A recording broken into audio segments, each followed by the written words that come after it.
DJ Sarfaraz. एक करही बियाहवा त पिया संगे जिंदगी बिताई हागे जनुआ।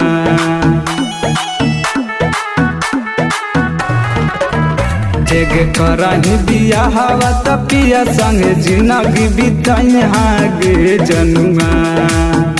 हम मरबौता खरी निशानी में कफना न ओढ़ी हागे जनुआ।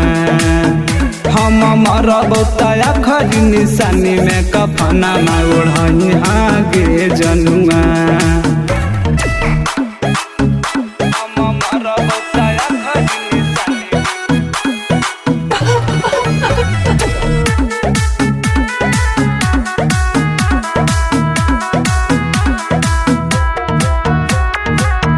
हाथवा में देके हाथवा खैले हनी गिरियागे।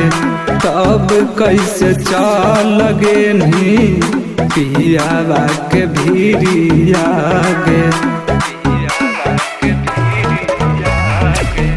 हाथवा में देके हाथवा खैले हनी गिरियागे।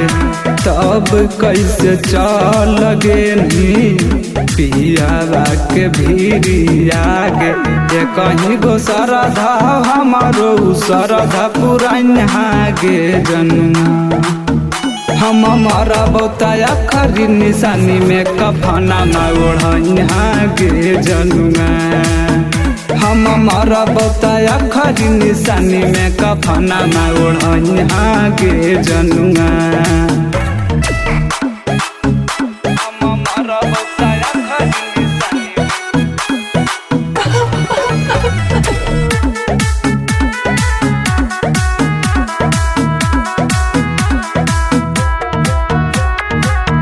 परदीप गौरव जोरे खेल गे खेलागे।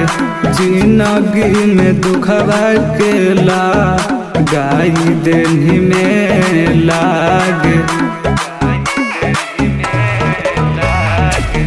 परदीप गौरव जोरे खेल गे खेलागे।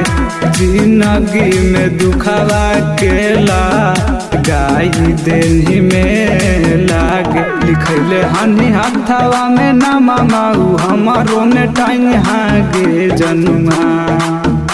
हम मरबौता खरी निशानी में कफना न ओढ़ी हागे जनुआ। हम मरबौता खरी निशानी में कफना न ओढ़ी हागे जनुआ।